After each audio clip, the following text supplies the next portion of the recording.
Hello everyone, welcome back to my channel. Last day I was reading The Richest Man in Babylon by George S. Clason. I was reading the chapter An Historical Sketch of Babylon. Today I will be reading The Man Who Desired Gold. Bunsey, the chariot builder of Babylon, was thoroughly discouraged.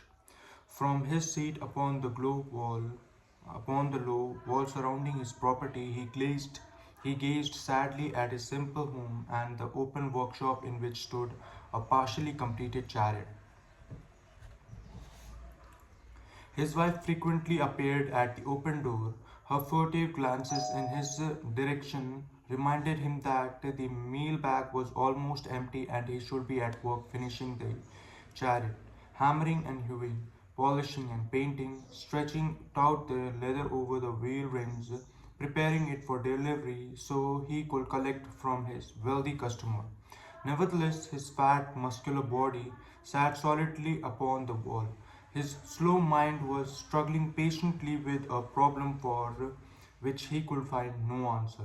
The hot tropical sun, so typical of this valley of the Euphrates, beat down upon him mercilessly. Beads of perspiration formed upon his brow and trickled down unnoticed to lose themselves in the hairy jungle on his chest. Beyond his home towered the high terraced wall surrounding the king's palace. Nearby, cleaving the blue heavens, was the painted tower of the Temple of Bel. In the shadow of such grandeur was his simple home and many others far less neat and well cared for. Babylon was like this, a mixture of grandeur and squalor, of dazzling wealth and direst poverty, crowded together without a plan or system within the protecting walls of the city. Behind him, had he cared to turn and look, the noisy chariots of the rich jostled and crowded aside the sandaled tradesmen as well as the barefooted beggars. Even the rich were forced to turn into the gutters to clear the way for the long lines of slave water carriers on the king's business, each bearing a heavy goatskin of water to be poured upon the hanging gardens. Mansur was too engrossed in his own problem to hear or heed the confused hubbub of the busy city. It was the unexpected twanging of the strings from a familiar lyre that aroused him from his reverie. He turned and looked into the sensitive, smiling face of his best friend Kobe, the musician. May the gods bless thee with great liberality, my good friend, began Kobe with an elaborate salute. Yet it does appear they have already been so generous, you needest not to labor. I rejoice with thee in thy good fortune. More, I will even share it with thee.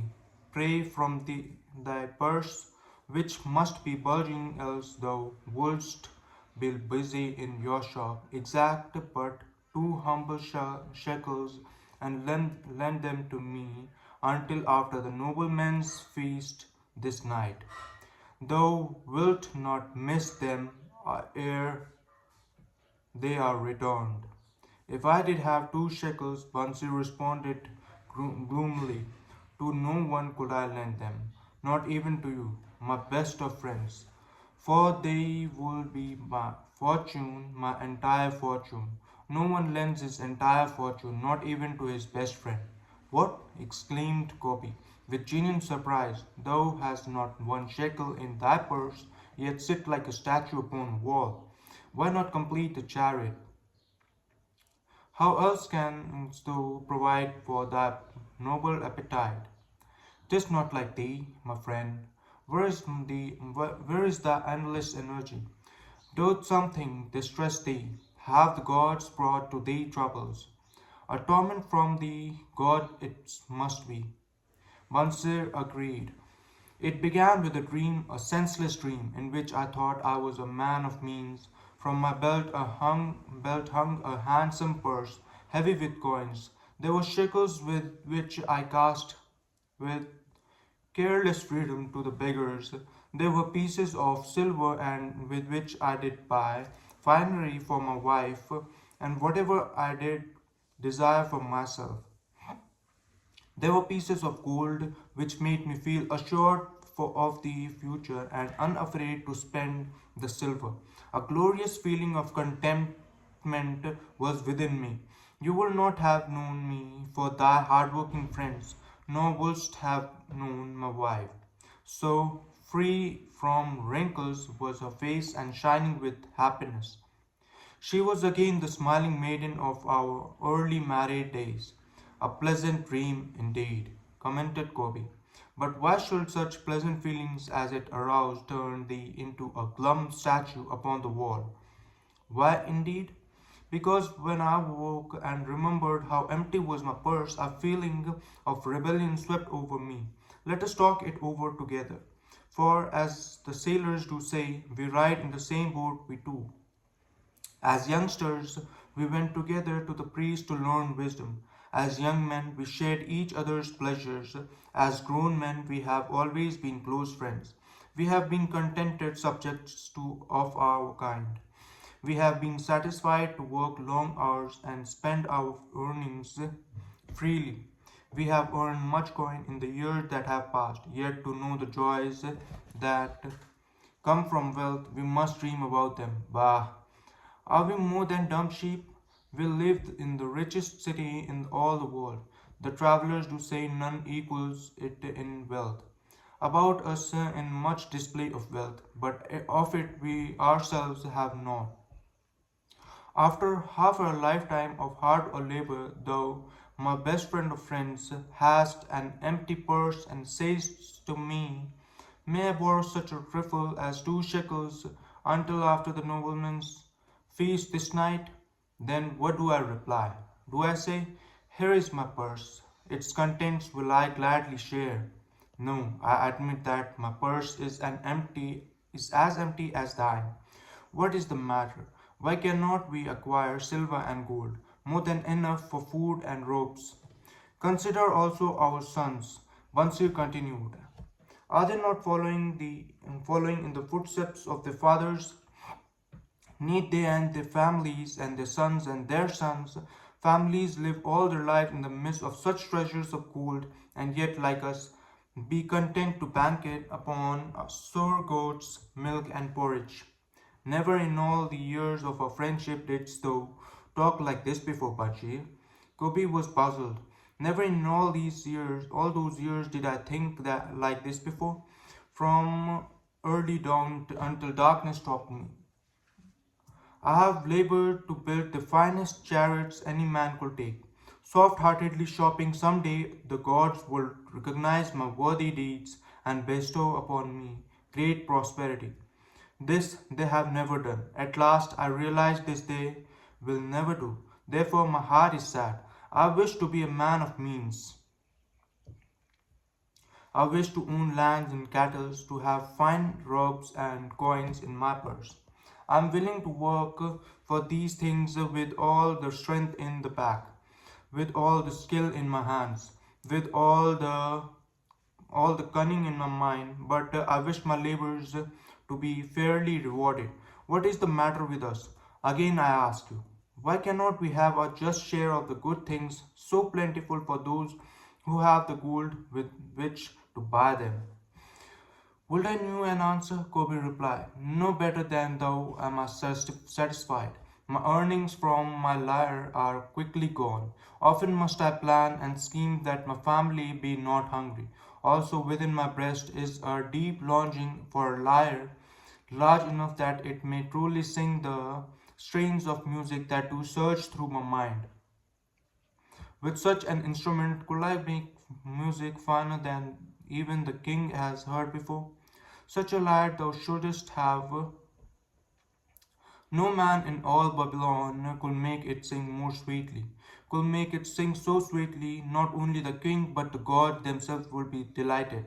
But how must you, though, secure it while we both of us are as poor as the king's slaves?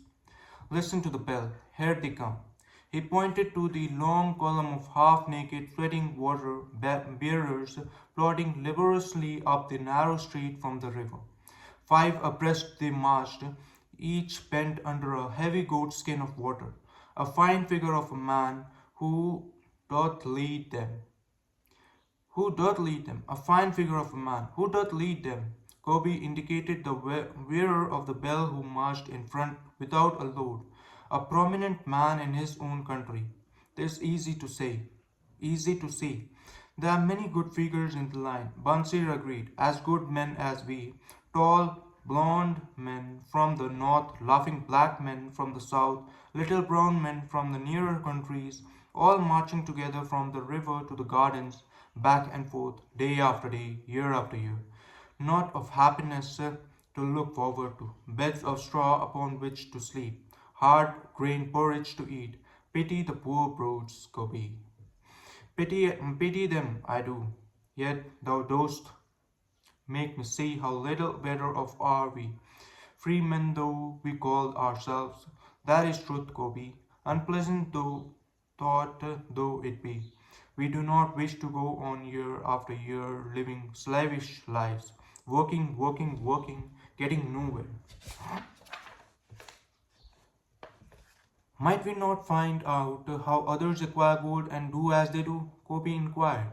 Perhaps there is some secret we might learn if we but sought from those who knew, replied Bansi thoughtfully. Thoughtfully.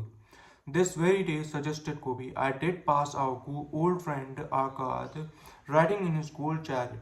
This I will say.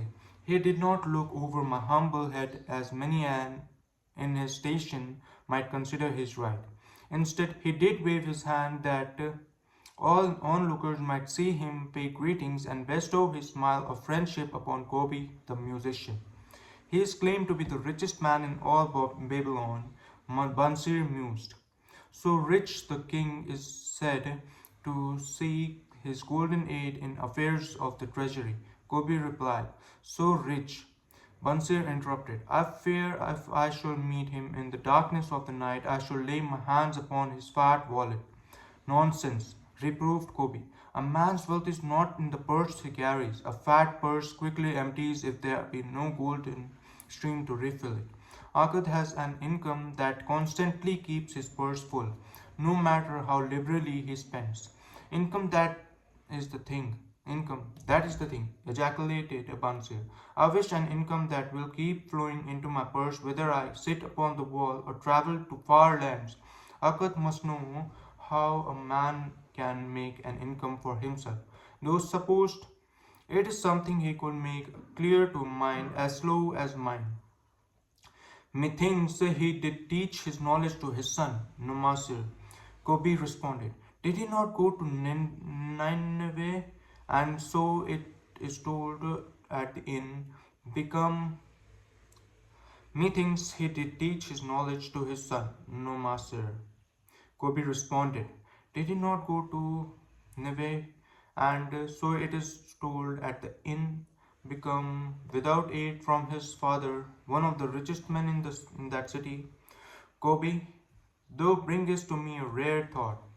A new light gleamed in Bansir's eyes. It cost nothing to ask wise advice from a good friend, and Arkad was always that. Never mind though our purses be as empty as the falcon's nest of a year ago. Let that not detain us. We are weary of being without gold in the midst of plenty. We wish to become men of means. Come, let us go to Arkad and ask how we also may acquire incomes for ourselves. Thou speakest with true inspiration, Pansi, thou bringest to my mind a new understanding. Thou markest me to realize the reason why we have never found any measure of wealth. We never sought it. Thou hast labored patiently to build the stanchest chariots in Babylon. To that purpose was devoted your best endeavors. Therefore, at it thou didst succeed, and strove to become a skilful lyre player, and at it I did succeed. In those things towards which we exerted our best endeavours, we succeeded. The gods were content to let us continue thus. Now at last we see a light, bright light that form the rising sun. It biddeth us to learn more than we may prosper more. With a new understanding, we shall find honorable ways to accomplish our desires. Let us go to Arcot this very day, Bansur urged. Also, let us ask other friends of our boyhood days who have fared no better than ourselves to join us that they too may share in his wisdom. Though whatever those thoughtful of thy friends, Bansi, therefore hast thou many friends. It shall be as thou sayest, we go this day and take them with us.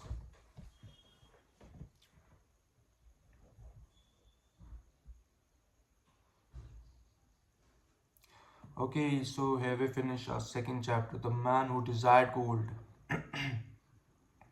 Here in this chapter we can see that there are two friends who discuss why their purses are always empty, and meanwhile they remember of their friend who is a rich person, one of the richest person in Babylon, and discuss how his purse is never empty because he has a source of income. So these two friends discuss about why not they go to their friend and and ask them how can they generate for themselves as well. Yeah, this was the topic, this was the story in this chapter, The Man Who Desired Gold. In the next chapter, we have The Richest Man in Babylon. The Richest Man in Babylon. We will be reading this tomorrow. And for today, bye. This is for my thumbnail.